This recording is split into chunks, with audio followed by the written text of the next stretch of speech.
Assalamualaikum warahmatullahi wabarakatuh.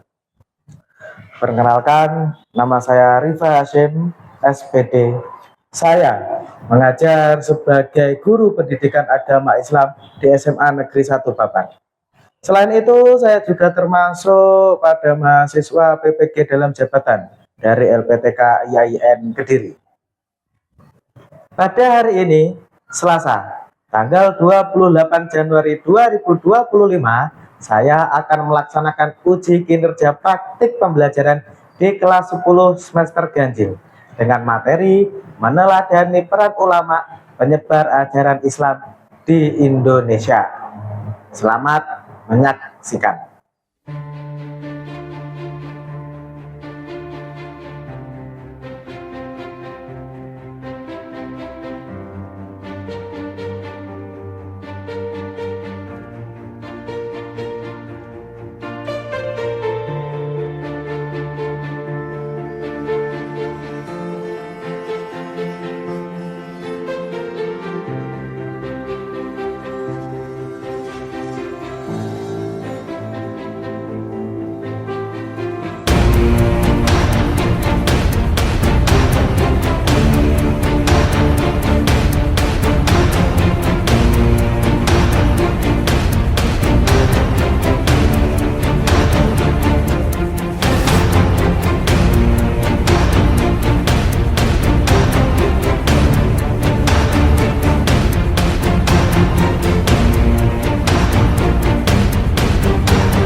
Baik semuanya, Assalamualaikum warahmatullahi wabarakatuh. Waalaikumsalam warahmatullahi wabarakatuh. Alhamdulillahirabbil alamin. Wabihi nasta'in wa ala umurid dunya waddin. Wala haula wala quwata illa billahil aliyyil azim. Amma ba'du. Alhamdulillah, anak-anak sekalian, kita bertemu lagi pada kesempatan yang berbahagia ini di materi pendidikan agama Islam. Tentunya kita patut syukuri karena kita bisa bertemu dengan keadaan sehat walafiat tanpa kurang satu apapun. Amin ya robbal alamin. Nah, anak sekalian, sebelum kita masuk kepada materi kita di pagi hari yang cerah ini, marilah kita mulai pembelajaran kita melalui doa bersama.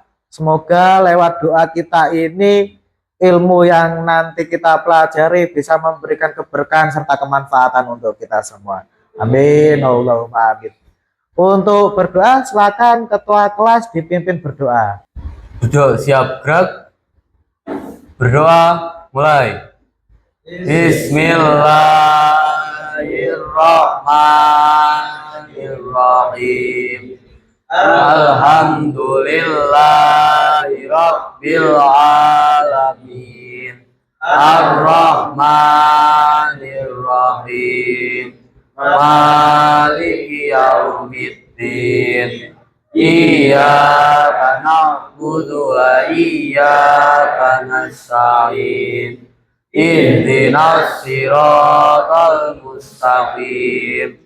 Siratal ladzina an'amta 'alaihim ghairil maghdubi 'alaihim waladdallin. Amin. Bismillahirrahmanirrahim. Raditu billahi rabba wa bil islami dina wa bi Muhammadin nabiyyan wa rasulah. Rabbi zidni ilma warzuqni fahma birahmatika ya arhamar rahimin. Amin. ya rabbal alamin. Berdiri siap gerak.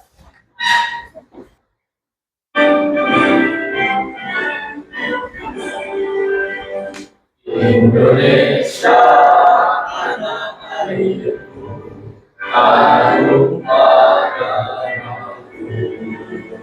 Di sanalah aku berdiri dari batu ibuku. Indonesia bangsaku, bangsa dan tanah airku. Marilah kita bersatu, Indonesia bersatu. Hiduplah tanahku, hiduplah negeriku, bangsa rakyatku semuanya. Bangunlah jiwanya, bangunlah badannya untuk Indonesia Raya. Indonesia Raya, merdeka, merdeka, tanahku, negeriku yang ku cinta. Indonesia Raya, merdeka, merdeka, hiduplah Indonesia Raya. Indonesia Raya, merdeka, merdeka, tanahku, negeriku yang ku cinta. Indonesia Raya, merdeka, merdeka, hiduplah Indonesia Raya. Pancasila. Pancasila. 1. Satu. Ketuhanan yang Maha Esa. Ketuhanan yang Maha Esa. 2. Dua. Kemanusiaan yang adil dan beradab. Kemanusiaan yang adil dan beradab. 3. Tiga. Persatuan Indonesia. Persatuan Indonesia. 4. Empat.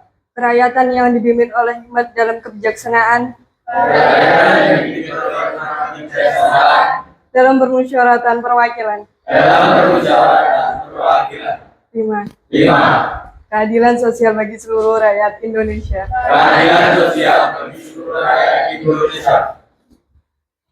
Selanjutnya, sebelum kita mulai pembelajaran kita pada pagi hari yang cerah ini, akan Bapak absen terlebih dahulu ya. Kita absen terlebih dahulu atas nama Mas Rashid hadir ya. Atas nama Mas Andika, atas nama Mas Agilan, atas nama Mas Rama ada ya. Ya. Terus Mbak Rahma hadir. Oke, Mbak Hanifah. Oke, terus lanjut atas nama Mbak Sofi hadir. Ya, oke, hadir semua ya. Alhamdulillah kita diberikan kesehatan, kita bisa hadir semua dalam kegiatan pembelajaran kita pada pagi hari yang cerah ini. Untuk kita masuk kepada materi, nah sebelum kita masuk kepada pembelajaran kita yang menyenangkan, alangkah baiknya kita ice breaking terlebih dahulu ya. Dengan Bapak nanti akan menyapa kalian dengan ucapan selamat pagi. Tentunya kalian sudah paham dan khatam bagaimana cara kalian untuk menjawab sebagai siswa di SMA 1 Papar ini ya. Oke, coba Bapak tanya ke kalian. Selamat pagi. Pagi, pagi, pagi, selamat siang. Oke, sekali lagi biar kita tambah semangat. Selamat pagi. Pagi, pagi, pagi, selamat siang. Oke, bagaimana kabar kita hari ini? Alhamdulillah, luar biasa, pasti bisa. Allahu Akbar. Oke, sekali lagi biar tambah semangat. Bagaimana kabar kita hari ini? Alhamdulillah, luar biasa, pasti bisa. Allahu Akbar. Oke, terima kasih. Keputus untuk kita semua. Oke, alhamdulillah anak-anak sekalian, kita masuk kepada materi kita kali ini, yakni tentang peran ulama terkait tentang masuknya Islam di bumi Nusantara. Mengapa kok kita namakan bumi Nusantara? Karena pada waktu itu Indonesia belum terwujud. Ya, Indonesia berdiri pada tahun 1945 yang diproklamasikan oleh Insinyur Soekarno dan Bung Hatta. Nah, jauh sebelum itu adalah kerajaan-kerajaan yang ada di Nusantara atau kita sebut Kepulauan Nusantara. Nah, anak-anak sekalian, di depan kita, di slide proyektor kita sudah tampil sebuah ayat yang menjelaskan bagaimana seorang ulama dalam menyebarkan ajaran Islam, yang pada ayat tersebut kita mendapatkan ibarah darinya. Nah, pada Quran surat Al-Baqarah ayat 267. Silakan yang menjadi sukarelawan bisa angkat tangan untuk membacakan surat dari Al-Baqarah ayat 267 tersebut. Silakan. Saya Pak. A'udzu billahi minasyaitonir rajim. Bismillahirrahmanirrahim. Ya ayyuhalladzina amanu anfiqu min thayyibati ma kasabtum wa mimma akhrajna lakum minal ard wa la tayammul khabisa minhu tunfiquna wa lastum bil akidi ila an tughmidun fih wa'lamuna annallaha ghaniyyun hamid.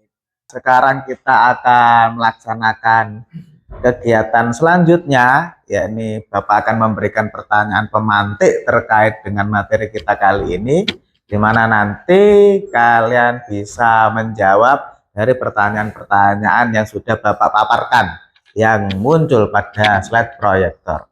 Untuk yang pertama, ya, di pertanyaan pertama, mengapa Islam bisa diterima di masyarakat Nusantara? Ya, mengapa Islam bisa diterima oleh masyarakat Nusantara yang bahkan sebelumnya belum memiliki agama Islam? Coba nanti silakan angkat tangan terkait dengan pertanyaan tersebut. Dan yang kedua, apa saja strategi dari para ulama untuk menyebarkan agama Islam di dataran Nusantara ini? Nah, nanti silakan angkat tangan untuk mengungkapkan pendapat kalian masing-masing. Oke ya, coba silakan, ada yang bisa angkat tangan? Saya Pak. Oke, silakan Mas Irsad. Yaitu syarat masuk agama Islam tidak berat, yaitu dengan mengucapkan kalimat syahadat. Oke. Upacara-upacara dalam Islam sangat sederhana dan tidak memandang kasta. Oke, terima kasih, terima kasih. Itu ya, itu tadi jawaban dari teman kita terkait dengan materi sejarah masuknya Islam di Nusantara. Dari pertanyaan pemantik tersebut, akhirnya kita sedikit banyak mengerti dan tahu apa dan bagaimana prosesi masuknya Islam di bumi Nusantara. Untuk selanjutnya, apa strategi para ulama dalam menyebarkan agama Islam? Mungkin di sini bisa ada yang menjadi sukarelawan untuk angkat tangan. Saya Pak. Oke, silakan Mbak. Ada beberapa strategi yang para ulama gunakan dalam menyebarkan Islam dan dapat kita terapkan dalam kehidupan sehari-hari. Salah satunya, keteladanan melalui akhlak mulia, membangun silaturahmi, mengajarkan dengan hikmah, kebijaksanaan, dan membangun dengan masyarakat. Oke. Nah, anak-anak sekalian, terkait materi kita kali ini memiliki tujuan pembelajaran yang kontekstual. Untuk tujuan pembelajaran kita yang pertama, yakni meyakini bahwa perkembangan peradaban Islam di Nusantara adalah kehendak Allah Subhanahu wa Ta'ala. Dan yang kedua, membiasakan kesederhanaan dan kesungguhan dalam mencari ilmu sebagai cerminan meneladani peran tokoh ulama dalam menyebarkan ajaran Islam di Indonesia. Dan yang ketiga, menganalisis dan juga mengamati dan juga meng-cross-check bagaimana sejarah dan peran tokoh ulama dalam menyebarkan ajaran Islam di Nusantara. Baru yang terakhir, kita nanti akan membuat sebuah karya dari bagian timeline sejarah tokoh ulama penyebar ajaran Islam di Nusantara. Proyek kita atau karya kita nanti akan berbasis IT, ya. silakan nanti bisa dibuat dengan Canva dan lain sebagainya setelah kita mengamati materi kita yang akan kita laksanakan. Ya, itu tujuan pembelajaran kita pada bab yang akan kita bahas pada pagi hari ini. Maka dari itu Bapak akan perlihatkan sebuah video yang nanti silahkan kalian amati dan kalian cermati, dan nanti silahkan kalian ungkap apa nilai-nilai yang ada pada film dokumenter tersebut, yang notabene pasti ada hal yang akan sangat menarik untuk kita kaji di dalamnya. Teori Mekah. Teori ini didukung oleh Bianca dan G. Stefano. Menurut teori Mekah, pengaruh Islam telah masuk ke Nusantara sekitar abad ke-7, dibawa langsung oleh para pedagang Arab. Dasar teori ini adalah adanya pemukiman Islam tahun 474 di bawah pantai sebelah barat Sumatera. Para pedagang Arab tersebut juga melakukan pernikahan dengan penduduk lokal sehingga agama Islam semakin menyebar di Nusantara. Menurut Hamka, kedatangan awal bangsa Arab tersebut tidaklah dipengaruhi oleh faktor ekonomi, tetapi lebih kepada motivasi dan dorongan untuk menyebarkan agama Islam. Menyambut teori Gujarat, menurut teori Mekah, sultan-sultan bangsa menggunakan gelar Al-Malik, gelar yang lazim dipakai di Mesir saat itu. Selain itu, teori ini meyakini Islam yang berkembang bisa Pasai menganut mazhab Syafi'i, mazhab besar di Mesir dan Mekah pada masa itu. Nah, sekarang anak-anak sekalian akan Bapak bentuk jadi 4 kelompok pada kelas kita, dan akan Bapak bagikan LKPD pada setiap kelompok kita. Jadi nanti tugas dari anak-anak sekalian untuk mengenerate atau membuat sebuah konten materi ya, berbasis IT tentunya ya, silahkan. Jadi nanti anak-anak sekalian akan memunculkan sebuah proyek yang akan dipresentasikan di depan ya, mulai terkait dengan masuknya Islam di Nusantara, perkembangan kesultanan di Indonesia, tokoh penyebar ajaran Islam, dan juga keteladanan para ulama penyebar ajaran Islam. Oke, jadi untuk kelompok pertama akan Bapak bentuk. Yang pertama ini dari Mbak Clarissa, Mbak Fitria, Mas Rosid dan teman-teman. Ya, ini kelompok 1. Terus untuk kelompok 2 dari Mbak Violina, Mbak Sophie, Mbak Sisi dan kawan-kawan ini di kelompok 2. Setelah itu untuk kelompok 3 dari Mas Rama, Mas Irsad dan kawan-kawan. Setelah itu kelompok terakhir, yakni kelompok 4, Mas Faul dan kawan-kawan. Ya, jadi mengerti ya. Nanti setelah ini kita membentuk kelompok kita masing-masing sembari Bapak bagikan LKPD yang Bapak bawa sekarang. Ya, nih. Oke, perwakilan satu kelompok 1 ya.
Oke, anak-anak sekalian, ini kelompok 1.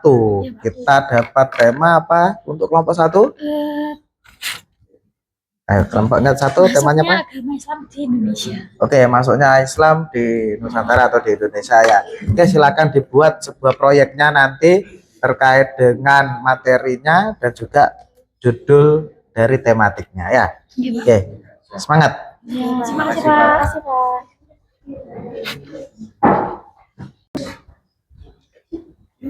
Oke, untuk kelompok 2 sekarang ya. Kelompok 2 tema materi kita pada bab sejarah masuknya Islam di Nusantara apa? Perkembangan Kesultanan di Indonesia. Perkembangan Kesultanan di Indonesia atau di Nusantara ya. Oke, silakan dibuat proyeknya terkait dengan tema tugasnya, dianalisis ya, di generate sedemikian rupa ya. Bisa dipahami ya? Bisa Pak. Oke, terima kasih.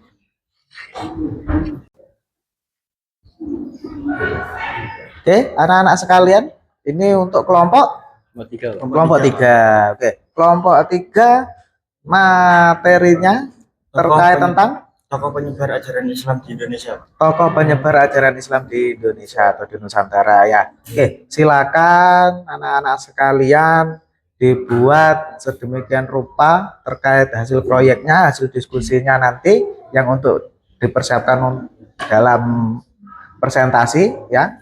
Tentunya harus bagus dan juga menarik ya. Iya. Terima kasih. Silakan dilanjutkan. Terima kasih, Pak. Baik, Assalamualaikum warahmatullahi wabarakatuh. Izin memperkenalkan kami dari kelompok 1 yang memiliki tema yaitu masuknya agama Islam di Indonesia. Dan kelompok 1 ini beranggotakan saya Rasid Surya Ramadan. Dan saya Muhammad Habib. Saya Cinta Marisa Putri. Di sini kami akan menjelaskan yaitu temanya masuknya agama Islam di Indonesia. Indonesia memiliki sejarah panjang dan kaya terkait masuknya agama Islam. Perjalanan ini dimulai beberapa abad yang lalu, membentuk identitas dan budaya bangsa Indonesia. Teori-teori tentang masuknya Islam di Indonesia ada 4, yaitu teori perdagangan. Teori ini menyatakan bahwa Islam masuk melalui para pedagang Arab dan Persia yang berdagang di Indonesia. Yang kedua ada teori Wali Songo. Teori ini menyatakan bahwa Islam disebarkan oleh para wali songo, tokoh-tokoh penyebar agama Islam di Jawa. Yang ketiga ada teori perkawinan. Teori ini menyatakan bahwa Islam masuk melalui pernikahan antara para pedagang Islam dengan penduduk lokal. Yang keempat ada teori kesultanan. Teori ini menyatakan bahwa Islam masuk melalui kerajaan-kerajaan Islam yang muncul di Indonesia. Ada bukti-bukti sejarah masuknya Islam itu ada 4, yaitu yang pertama masjid bangunan kuno yang ditemukan di berbagai daerah di Indonesia.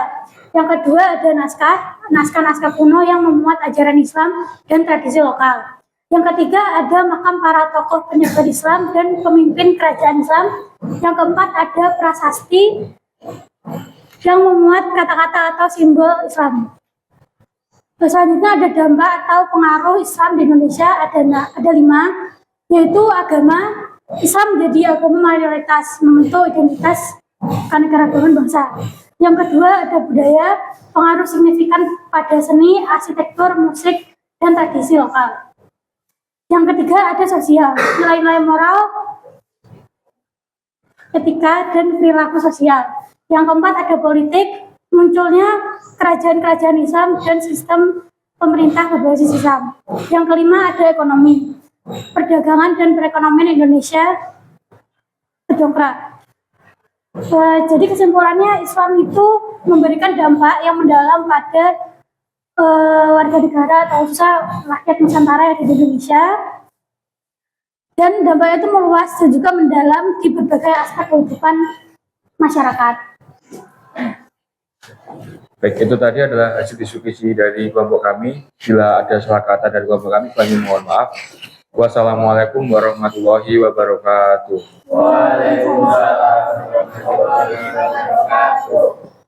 Assalamualaikum warahmatullahi wabarakatuh. Waalaikumsalam warahmatullahi wabarakatuh. Kami dari kelompok 2 akan mempresentasikan hasil kerja kelompok kami. Sebelumnya, perkenalkan nama saya Sofi Anwar Binza. Saya Sylvie Fauzia. Saya Melina Nur Aini. Saya Anastasia. Di sini kami mempresentasikan mengenai perkembangan kesultanan di Indonesia. Jelajahi perjalanan menarik kesultanan di Islam Nusantara dari awal mula hingga mewarisan budaya yang kaya. Asal-usul dan penyebaran Islam di Nusantara ada 3 cara.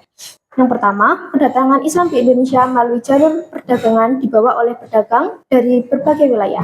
Yang kedua, penyebaran Islam melalui jalur perdagangan, dakwah, dan pernikahan. Ketiga, proses akulturasi dan adaptasi Islam dengan budaya lokal melahirkan tradisi dan kebiasaan unik. Warisan budaya dan peninggalan Kesultanan Islam di Indonesia. Jadi, Kesultanan Islam di Indonesia memiliki warisan budaya dan peninggalan, yaitu contoh pertama, arsitektur masjid. Masjid-masjid megah dengan arsitektur yang indah dan ornamen yang rumit. Yang kedua, yaitu Istana Kesultanan. Istana kerajaan yang megah dan bersejarah mencerminkan kebesaran kesultanan. Yang ketiga, yaitu seni dan budaya. Kesenian tradisional, kerajinan, dan seni ukir yang khas dan bernilai seni tinggi. Yang keempat, yaitu naskah kuno. Naskah-naskah bersejarah yang berisi berbagai ilmu, pengetahuan, dan budaya. Masa kejayaan dan kemunduran Kesultanan Islam di Nusantara, yaitu ada 3. Yang pertama yaitu masa kejayaan. Masa emas Kesultanan ditandai oleh kemakmuran dan pengaruh besar. Yang kedua yaitu penjajahan. Kedatangan bangsa Eropa dan perebutan kekuasaan menyebabkan kemunduran. Yang ketiga yaitu perubahan. Perubahan sosial, politik, dan ekonomi menyebabkan perubahan struktur kekuasaan. Sekian presentasi dari kelompok kami. Mohon maaf jika ada salah kata. Wassalamualaikum warahmatullahi wabarakatuh. Waalaikumsalam warahmatullahi wabarakatuh. Assalamualaikum warahmatullahi wabarakatuh. Waalaikumsalam warahmatullahi wabarakatuh. Sebelumnya mohon izin pada Pak Rifa selaku guru pengajar mata pelajaran Pendidikan Agama Islam. Perkenalkan, kami dari kelompok 3 yang beranggotakan saya sendiri, Galang Restu Mahardika Fisya. Saya Ramaditya Utafian. Saya Muhammad Rizal Takbir Kurniawan. Saya Galang Tumahardika. Akan mempresentasikan hasil kerja dari kelompok kami, yaitu berjudul Tokoh Penyebar Ajaran Islam di Indonesia. Presentasi ini akan membahas tokoh-tokoh penting dan penyebaran Islam di Indonesia, pengaruhnya terhadap budaya di masyarakat, dan relevansi ajaran masyarakat di era modern.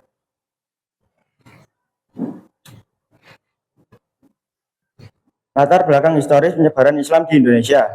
Yang pertama, perdagangan laut berperan besar dalam penyebaran Islam, menghubungkan Indonesia dengan dunia Islam di luar negeri. Yang kedua, para pedagang Muslim membawa ajaran Islam dan budaya mereka ke Indonesia, mendirikan pusat-pusat perdagangan yang sekaligus menjadi pusat dakwah.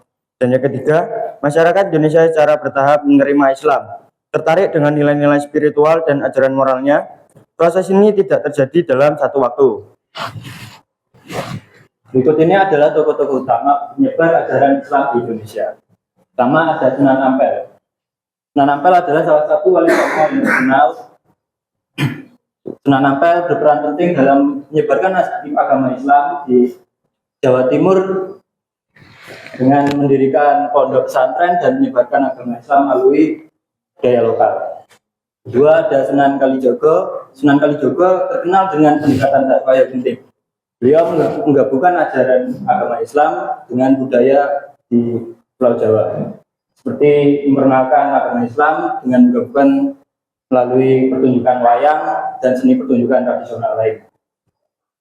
Yang ketiga ada Syekh Yusuf Al-Makassari, seorang ulama besar yang berperan penting dalam penyebaran agama Islam di Sulawesi Selatan. Dikenal dengan karya tulisannya dengan pembinaan umat melalui pengajaran agama. Di sini ada dampak penyebaran Islam oleh tokoh-tokoh terkemuka. 1. Toleransi. Islam di Indonesia dikenal dengan toleransi dan kerukunan antar umat beragama. Merupakan warisan tokoh-tokoh penyebaran Islam yang menjunjung tinggi nilai-nilai kemanusiaan. 2. Identitas. Islam menjadi bagian integral dan identitas nasional Indonesia, tercermin dalam budaya, tradisi, dan kehidupan sehari-hari masyarakat. Yang ketiga, kemajuan. Islam mendorong kemajuan ilmu pengetahuan, seni, dan budaya Indonesia, melahirkan para cendekiawan, seniman, dan tokoh masyarakat yang berakhlak mulia. Ada lagi relevansi ajaran tokoh-tokoh penyebaran Islam di era kontemporer. Pertama, toleransi. Ajaran toleransi dan kasih sayang antar sesama umat manusia tetap relevan dalam menghadapi tantangan global seperti radikalisme dan konflik agama. Yang kedua, pendidikan. Pentingnya pendidikan dan pengembangan diri sesuai dengan ajaran Islam untuk menghadapi era digital dan perkembangan teknologi. Yang ketiga, keadilan sosial. Keadilan sosial dan pemerataan ekonomi menjadi isu penting di era modern, selaras dengan ajaran Islam yang menjunjung tinggi keadilan dan kesejahteraan. Sekian presentasi dari kelompok kami. Jika ada kurang lebihnya kami mohon maaf. Wassalamualaikum warahmatullahi wabarakatuh.